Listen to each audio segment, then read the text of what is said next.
here right now. Thank you all so much for joining us for our third episode in Auditing 101 series, Best Practices.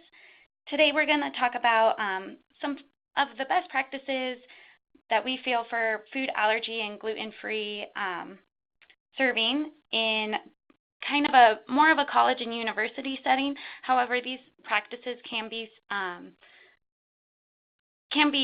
established throughout a restaurant or a cafe or any kind of food service establishment you're in right now.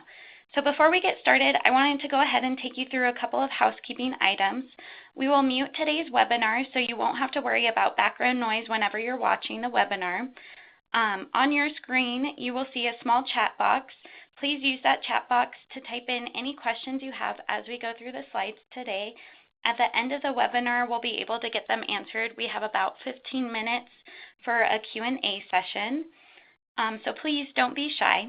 And if for any reason the audio goes out today during today's webinar, just stay on the line and you'll be placed into a lobby and be reconnected once the audio is back up. If you happen to lose connection on your end, just dial back in and you'll be placed right back into the webinar. So hopefully no technology mishaps happen. However, we know how that goes, so just remember those things. And finally, the webinar is being recorded today, so we will be posting it as a YouTube video, but the slides will not be available as a PDF. So please take notes and ask questions to make sure you can take all of this back to your information for your establishment.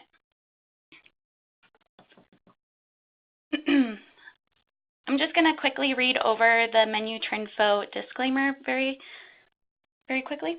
The content shown here is for educational purposes only and does not constitute legal advice. You are encouraged to verify any and all parts of this presentation with your own brand's legal counsel. Kitchens with Confidence by MenuTrinfo will not be held responsible for fines or other penalties that arise from recommendations that were made following our best understanding of all published laws and supplemental guidance documents.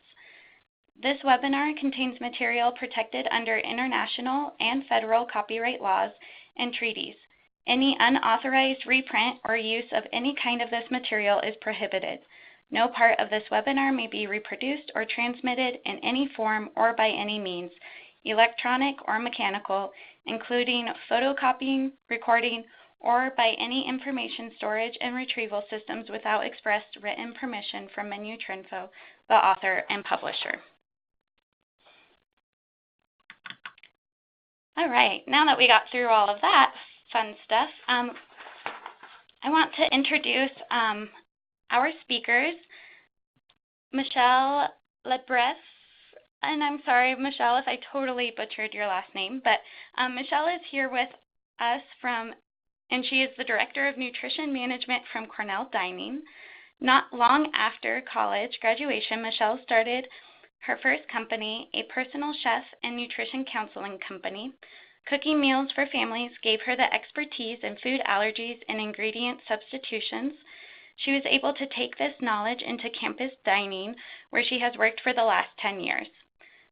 During her tenure, Michele has developed numerous campus-wide food allergy policies and procedures, including establishing point-of-sale labeling for all food served across campus, requiring all outside catering to follow the labeling protocol, instituting a no-sub policy with vendors, and establishing a policy requiring all food service staff to complete AllerTrain each year. In 2017, she facilitated the launch of a certified gluten-free dining hall named second in the country. The Free From Gluten, Peanuts, and Tree Nuts Dining Hall has earned national attention and was Kitchens with Confidence first certification. Between AllerTrain and Kitchens with Confidence, Michele has confidence and loyalty to MenuTrinfo products. Also of note, Cornell Dining was named 2018 Best Overall Food Allergy Program for Universities by AllerTrain. Thank you so much for being here, Michele, and we're so happy to have you as not just a client, but a partner and someone we can look to in the field as an expert. So thank you very much for being here today with us. Thanks so much, Allie. And I'm going to take a moment and introduce Allie, who's been covering the last couple of slides. Allie Burnett is the manager for Kitchens with Confidence by MenuTrinfo. So she's been with MenuTrinfo for almost a year now. In her current position, she conducts audits for allergy and gluten-free certification. She manages clients' monthly and quarterly reports and works with clients to develop allergy-free best practices. She also supports MenuTrinfo's nutrition and AllerTrain's education departments. Allie assists with nutritional analysis, menu reviews, and allergen identification. She is a certified master trainer through AllerTrain. AllerTrain teaches food service employees the skills to accommodate diners with food allergies, food intolerances, and celiac disease. Allie has also managed the development of MenuTrinfo's ANSI-accredited food handler safety course. Allie earned her BS in Nutrition and Food Science from Colorado State University. Great. Thank you, Michelle. Okay, and just a quick overview of what we'll be going over today. So I wanted to take a minute to go over the background of Kitchens with Confidence. You know, if you've been following these webinars, we haven't quite dived into what Kitchens with Confidence is. So I wanted to take a minute to talk to you all more about what Kitchens with Confidence is and how we got started. And then we'll take some time to go into what Michelle and I believe are the best practices with serving those with food allergies and intolerances. So those are going to be sourcing, where your food is coming from, labels and signage, both in front of house and back of house, training, and then auditing. And then we'll open it up for a Q&A. So as I said in the beginning of the webinar, there should be a chat box in the bottom corner that you will all be able to use, and if you can just type in any questions there. I see one has already popped up, so feel free to use that as communication to us since your phones are going to be muted.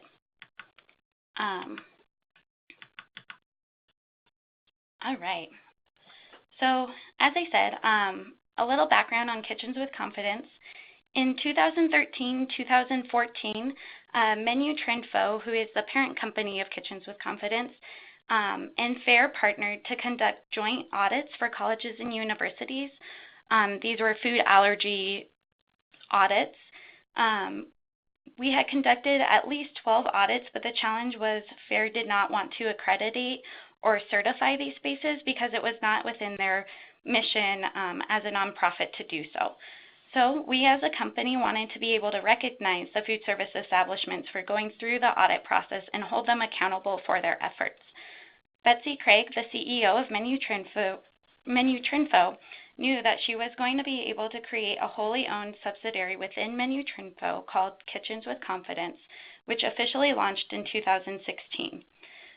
We have now audited and certified food service establishments in many channels, including colleges and universities, summer camps, a bakery, a restaurant, and food manufacturers. Cornell University was already an AllerTrain client and contacted us about certification and was the first client for Kitchens with Confidence. I'm going to pass it over to Michelle, who will tell you more about her experience. Thanks, Allie. Yeah, so we're going to talk through just the process of an audit and how to get yourself ready if in case you do want to go through an audit. We had decided to do a free from dining location long before we decided to do a certification, and I think it was really easy for us, having had worked with MenuTrinfo and AllerTrain for a couple of years, to understand it is possible to go through the certification, and it wasn't as daunting, because we really considered it to be a really daunting task, and it wasn't as daunting as we had once thought. So having the relationship already existing, it really helped. We have used AllerTrain for quite a few years. We are also impressed by the thoroughness, which you'll see in a later slide, of all of the different certifications that are out there was very confusing, but not all of them take care of every component. So we liked the whole package that Kitchens with Confidence brought to the table. We liked the relationship that already existed and the partnership that was developed as we went through the initial stages of the audit as well as the certification.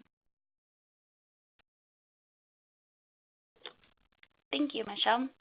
All right, let's dive right into our best practices, starting with sourcing. Absolutely, I'll take it from here, right? So Yeah. sourcing for Cornell, I mentioned to Ali, I think this was probably our the biggest piece and component to becoming certified. And it was the foundation of our journey. I think without having worked on sourcing for a number of years, our certification as well as our audit probably would not have gone quite as easy as it did. But it provided us the ability to not only be ready, but to have the information at our fingertips, not just for the audit, but for our guests. And that's a really big piece, is being able to provide the information to our guests at any given point. So we had Cornell Dining had been working for years prior to our decision of becoming free from to get allergens out of our ingredients across all of campus. So we really thought it was a goal to remove the allergens to make it easier for our guests, but more importantly, I kept thinking about our food service staff. So a good example is our pesto. We probably about 3 or 4 years ago, we made a choice to remove all nuts from pesto. We found a great supplier that could give us a nut-free pesto.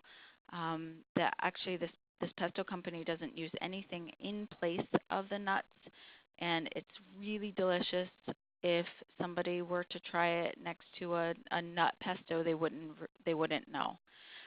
But I was finding that our staff was having a hard time discerning, for example, if we put pesto on one pizza, keeping all of the equipment separate, the pizza wheels, it just made it easier for them if we could say confidently, our pesto is without nuts. Additionally, it made our guests feel comfortable. But we did this across campus. We didn't really isolate the nut-free pesto in any certain location. We really worked on sourcing these ingredients across campus. All of our soup bases, and this is probably about 8 years ago, we made a switch to have all of our soup bases be gluten-free, all of our deli meats be gluten-free, all of our French fries be gluten-free. So it really took the commitment from our vendors and from our distributors to understand what we were trying to do. We were trying to have transparency in ingredients. We were trying to remove allergens. It made them they were hyper aware of what we were looking for. They really were committed. But as long as we put that commitment out there that we needed their partnership, it made a huge difference. In addition, we have asked to really have a communication with our partners through notifications. We'll talk about that a little bit, and substitutions as well. As Ali had mentioned in my bio, I initiated a no sub policy with our primary distributors, and that did not go over well for many, right? So our chefs and our partners in the distributor company, our managers, we all had relied on if a product wasn't available, we have a sub. But as many of you know, if we're putting out a product and putting out information about that product regarding allergens, identifying it as allergy, some kind of allergen free, whether it's gluten or nuts or anything really, we have a commitment to the guest that we're sticking with that. And so getting substitute items just really made it difficult to stick with that commitment. Great, thank you, Michele. So this next point we want to make comes up a lot, and it's kind of a big topic right now. And Michele and I have had many conversations about this. May contain statements. So Michele, when you're sourcing ingredients and you're finding products that are peanut and tree nut free, what happens when you find products that have made in the same facility that processes peanuts, or may contains gluten, or may contains one of those? We've had to work very hard on figuring out from Kitchens with Confidence what that looks like, because these are precautionary labels and they're voluntary and they're not regulated. So although the FDA advises that precautionary allergen labeling should not be used as a substitute for adhering to current good manufacturing practices, and it must be truthful and not misleading, there's no guarantee that the products with these warnings, without these warnings, are not manufactured in the same manner as products that do have these precautionary statements. Therefore, it's best practice to always be contacting those manufacturers and ask them about a food allergy management policy and procedure. Bob's Red Mill is a great example of a product that when Kitchens with Confidence and Cornell first started working together, we were really hesitant to allow that product because of their precautionary labels. But after doing more research and contacting Bob's Red Mill, we were able to get a letter from the manufacturer saying, they have a process that's in place to ensure that when they are doing their runs, scheduling their runs, they're doing the allergen-free product first, and then the allergen-containing product after. And between runs, they're running about 25 to 30 pounds of product through and packaging it without label or with allergen labels on there, that there's potential for cross-contact, and they're donating that product. So, really getting into what is the manufacturer doing, what is their policy and procedure, do they understand what an allergen control protocol is. So is there anything else you'd like to touch on that, Michele? I think that many operators that are in the audience today understand that this is really tricky. When I'm working with any of my staff that do labeling, or they're reading the ingredient statements, they're always asking about the may contains. In relationship to the audit, we worked really hard with Kitchens with Confidence to work out a specific protocol because it kept coming up. There were a lot of questions around this. In working with parents and students, additionally, there's constantly questions, and there's sometimes parents that come in and say, we avoid anything with may contains, we avoid anything that's made on the same equipment. So it's really challenging, because for those of you that are considering a location that's within, or station that's within an existing facility, so a station that has all these other ingredients, you're coexisting, it's challenging. We have labels that in all of our other regular dining facilities that it will contain gluten, but we do not follow the may contain statement, because those kitchens all contain gluten. They all contain peanuts. They all contain tree nuts. So it's a little bit tricky. It's especially tricky with staff and trying to educate and train, and then helping parents and guests and customers understand where we're coming from. But the due diligence of calling the companies is really important. I had a student that had a sesame allergy, and she had never eaten a bagel before. And in doing some research, I found that Lender's bagels, there were some Lender's bagels that were without sesame. The first time I called the company, they said, absolutely not, all of our bagels contain sesame. And then I did some further research, and I called again, and the person said, no way, the bagels contain sesame. And I asked if I could talk to somebody that was perhaps a manager, and it took a long time for me to get in contact with a quality assurance manager. And in fact, all of their they had lenders has plants that are completely sesame free, and so there were people that had no idea about that. And I can't remember if they're the refrigerated or the frozen bagels. I think they're the refrigerated bagels that are completely sesame free. So without that due diligence of calling the company and understanding it, the entire company had been taught to say everything contains. So it's really important to make that phone call. Yeah, I totally agree, Michele. And I know it can be daunting to make those phone calls, and I truly believe, one phone call isn't enough. You have to make 2 or 3 phone calls sometimes, and getting the right person on the line at the plant. Sometimes that first phone number you call is not the right number. So, if there is a product that you really want to use or need to use, it's really important to do that due diligence there. So just quickly, we'd also like to go over substitutions.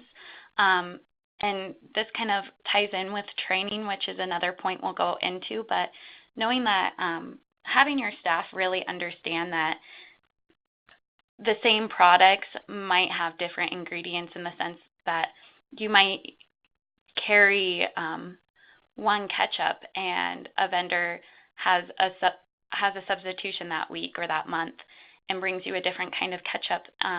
Those may have different ingredients. So that's why we really feel it's important to have a no substitution policy when you're dealing with food allergies, because it's one extra layer of protection there that you can't make that mistake of using the same, having a staff member make that mistake of going to go get the ketchup and not realizing that the labels are different. So we'll move on to reading labels. With that, there are 2 different ways to label allergens in labels that are legal. So also knowing or having your staff look at those and know that there is a difference, that they might see a contained statement at the bottom of the ingredient list that clearly identifies which allergens are in that product, or they might be just listed within that ingredient statement. So, and I'm sure our audience is very familiar with this, but just important to make note of.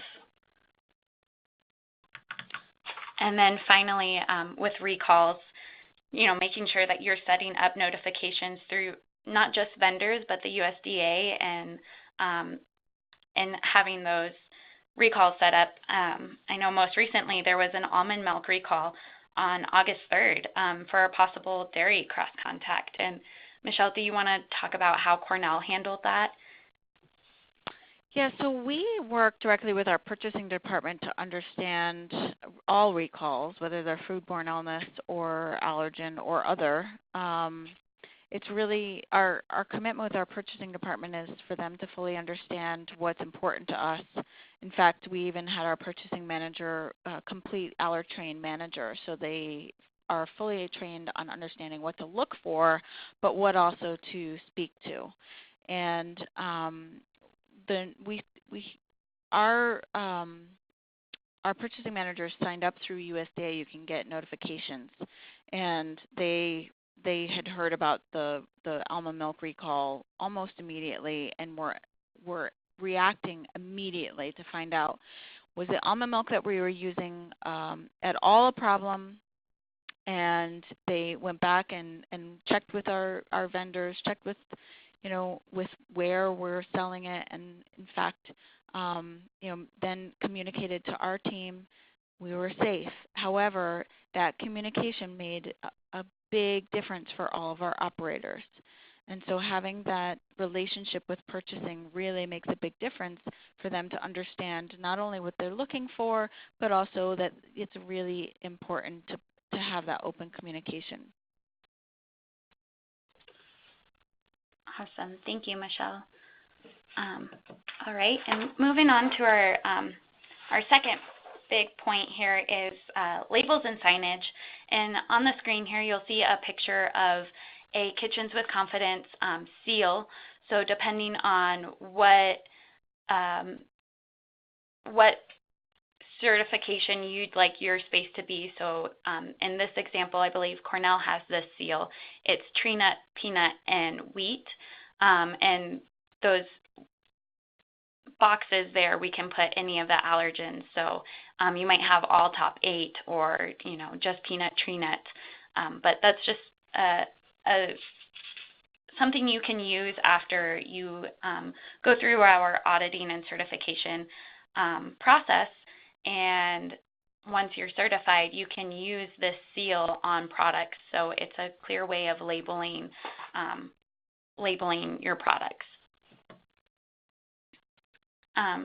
So our pro tips for labeling and signage is they need to be labeled, or food needs to be labeled prior to ordering, so the diners, have the option to look at something and know whether or not it's safe for them to eat. They also need to be clear and consistent. So in this example is a sandwich from Cornell, and it says gluten-free. So if you're going to use gluten-free as a way to label your products, then it should be consistent with all of the products. I know the term gluten-friendly is common too, but just keep those terms really consistent so that, a student won't get mixed up and be like, oh, I can eat this because it says gluten-friendly, but that might be your term for food that contain gluten. I don't know why, but just, keeping things consistent in that sense. And then make sure they're attention-grabbing. This is a purple sticker on the front of a sandwich. It's right there in the front. You can see it. There's neon colors you can use to label food. So just making sure that it's attention-grabbing. Your diners can see it before they choose to eat it.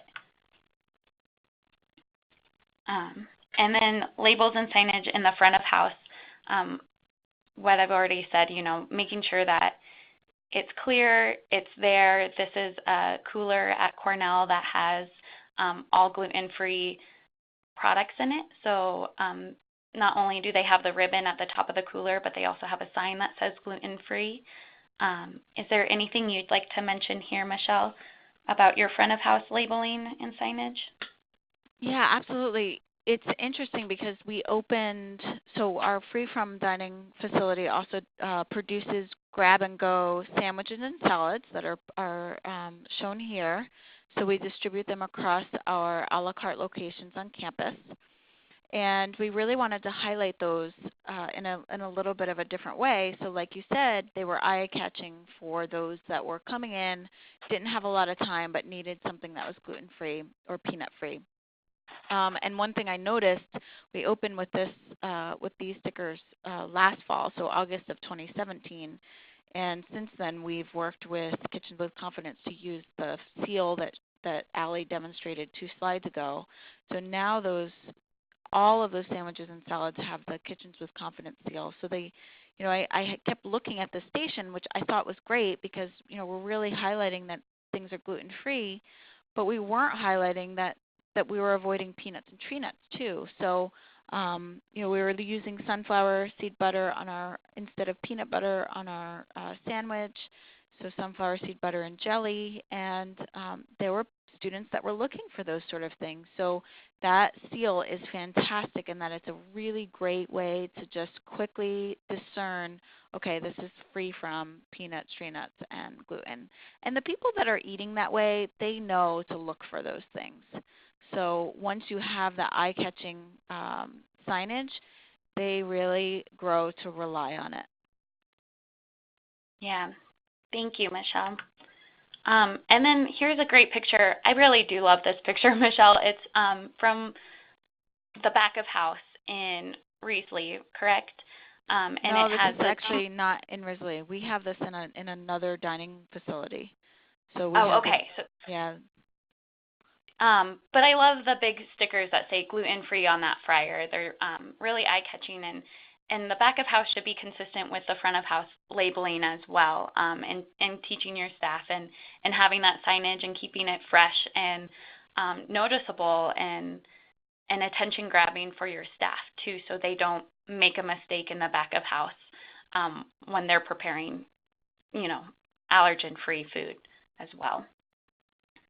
Is there anything here you'd like to talk about, Michele? Yeah, so I guess this is a good thing to note. So we have a number of stations across campus that are considered gluten-free but are not certified because they're wide open spaces. So definitely could be at high risk for cross contact from our guests. But the back of house, in this case, this is a grill and a fryer, were kept gluten-free. So, Allie's, it's important to note what Allie, or what to emphasize what Allie had mentioned, is that we want to be consistent, right? So our food service staff is seeing the same messaging that our customers are, and there's always a risk of non-gluten or gluten-containing items to fall into that fryer. So we really wanted to find something that would remind them daily that they don't want to put anything with gluten into that fryer. And so that's why we use those logos.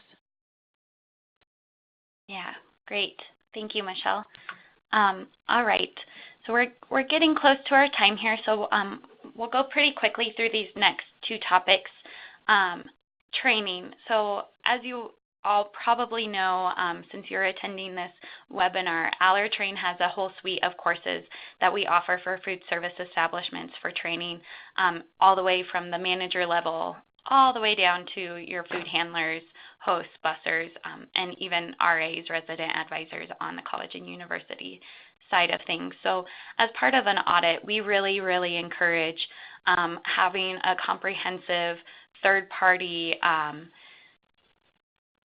entity training your staff, just to have that extra layer of protection there. So with training, the pro tips here we have, of course, we want to see all staff trained, but specifically for the audit, we would require that all of your managers or your person in charge for that shift is charged. So always having someone on staff that has that manager level of training. And then another piece that we really look at is the frequency of your training. So is it a one-time and done, or do you train them once a semester? Or what does your ongoing training look at? So, we would really recommend that at minimum you have them trained when they first get hired, and then once a year following that. That would be the minimum, but the great thing about the Allertrain suite of courses is we have a program called AllerStar, which is a 5-minute training you can implement at your monthly huddles. So that's a great option. And then also having emergency response training, so knowing what your state or local laws are.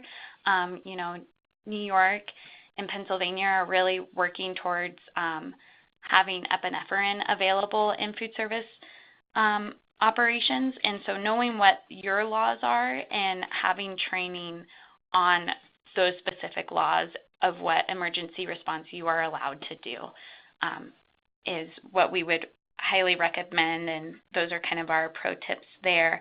Is there anything you'd like to mention here, Michele, for training? Yeah, so obviously, we're a firm believer in Allertrain. A couple of years ago, we started AllerStar, and though I don't feel 100% confident in our tracking of who's taking AllerStar, we do our free from unit. In our free from unit, our chef is a master trainer, and we participate in AllerStar every month. So at least in that location, we're doing it. We also, in terms of emergency response, we worked with our risk management department on campus there's part of a lot of different approaches depending on the types of businesses in the audience, but our risk management was determined that we not administer any epinephrine. However, we have a protocol to follow if in case somebody does have an allergic reaction in one of our dining locations. So it's important to have on hand. I think obviously we don't want that to happen, but always thinking about our staff and how they have the best tools in order to handle these types of situations. And that's really our goal. Yeah.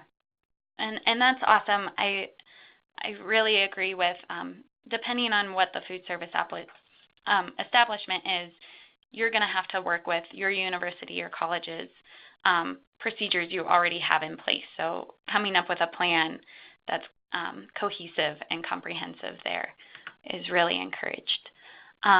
So on to our last and final point here is food allergy and gluten-free audits. Is what we would finally recommend for best practices, because once a food service establishment has developed a food allergy plan, audits provide that validation and confidence within the plan. Having a third party validate your plan establishes a rapport with your guests or students and their families to make them feel confident in your knowledge and processes also. So that's all of you guys.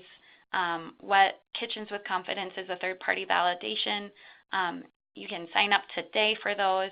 The process can be fairly simple and quick to implement. And then, we want to help you here in this space. So these are just a few of our logos, and then underneath that gluten-free certification in the top right corner you can see a couple other logos of what third-party validation would look like, and there in the bottom right is our seal with all the top 8 allergens, so you could add or subtract any of those allergens there. And then this is just a quick comparison chart of different certifying bodies that you may have heard of or are looking into, and compared with Kitchens with Confidence. So if you can see there, Kitchens with Confidence is the only one that not only certifies for an allergen, but also gives you an outcome report. We also certify for gluten-free, and we would also write a report for that. There is a pre-audit product review, so we do review all of your products before the audit to check with manufacturers, read those labels, and help you, figure out what products are safe to use and what you might want to consider replacing. We also require mandatory monthly testing, so you would actually do in-house testing of either products or surfaces that you're certified free from. And then it is an annual ongoing certification. So the audit happens once a year. Cornell will have their 3rd here in October, so we're really excited for that. And now I'd like to open it up for questions. I have a couple questions here, so I'll just read those aloud. We're not going to open up the line for voice questions, but feel free to chat those in at the bottom corner. There should be a chat box on your screen. So this first question, I'm going to address this one to Michele. What do you do if a product is not available with no subs allowed? Would you not offer the menu item that day, or what do you do? Yeah, that's a great question. We have given the fact that we have 28 locations on campus that are serving food, chances are another location has that product. So what we try to do, we have a listserv. It's literally we set up the listserv for products in case we needed products or in case we wanted to get rid of products so they don't they don't go bad. And that listserv is busy all day, kind of like, does somebody have a gallon of mayo? It's not coming in until Thursday. Does somebody want a case of cilantro? I don't need it. I used it for a special event, and I'm through with it. So that listserv is really helpful, knowing that that's not really realistic for a lot of the establishments that are represented here. I think it's that communication with the distributor that has really proven very important for us. And I think it's hard because we have one primary distributor. Some places can have multiple, so that always makes it a little bit easier. But we have also, in the no sub sort of policy that we worked out, we have every year we go through the top 100 purchases, excluding produce, because obviously a tomato is a tomato, so we allow produce. And I know the chefs in the audience are saying, no, a tomato is not a tomato. But when you need to serve a tomato, yes, it is a tomato. But French fries, for example, are in our top 100 purchases by dollar. So we have a list of the top 100 purchases, and we have an approved sub for those top 100 that have the exact match for allergens. So, for example, I want to say French fries are on that list. They're a different size. We serve 3/8 inch French fries that are made without gluten, but we have a different size, just also made without gluten. So we actually had a sub come in by accident. It was an oopsie, a mispick, and they were French fries. Probably it was sometime in the spring, and they contained gluten. So they also were a different size. So the cook noticed immediately and said, "Hey, I don't know what to do with these French fries." And we looked, and sure enough, they contained gluten.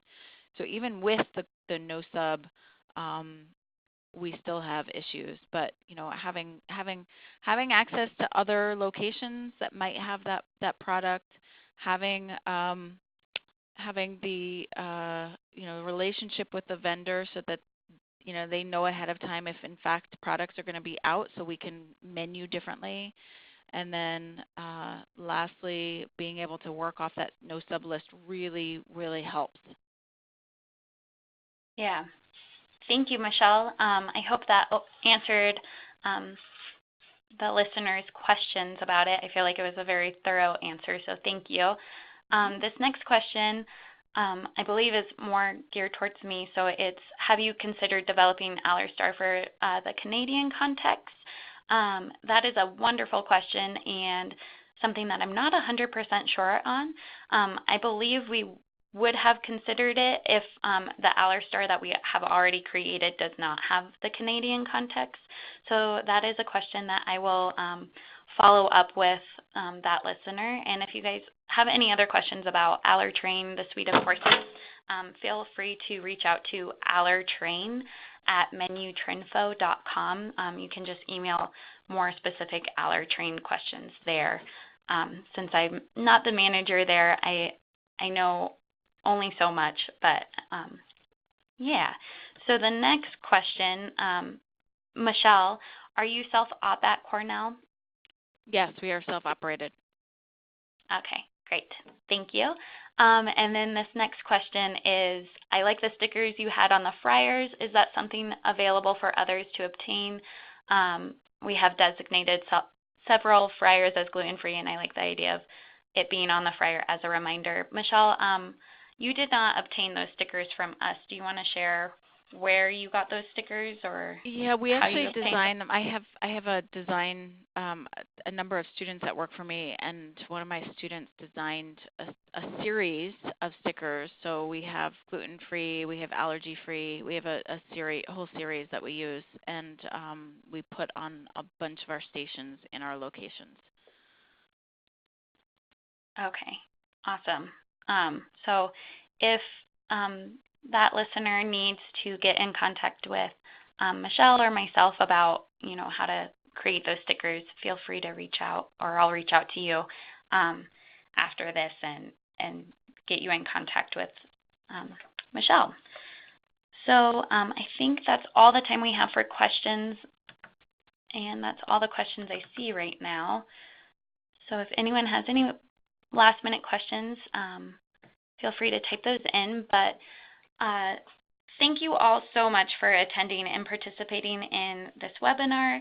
There will be a follow-up email sent with a summary and post-meeting survey. If you have a couple of minutes after this, please fill the survey out. We'd love to hear your feedback, and that helps us to continue to make webinars that meet your needs. If you're still hungry for more and interested in learning more about auditing or specifics that we didn't cover, in the email you will find links to our next webinars once we have them set up. And once again, all of our webinars are available for free.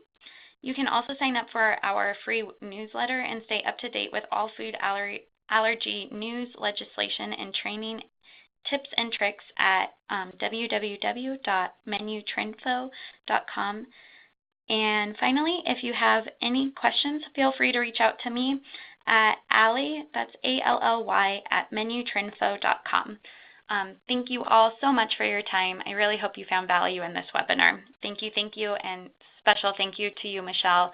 I couldn't have done it without you, so thank you so much. Thanks so much. All right. Thank you all.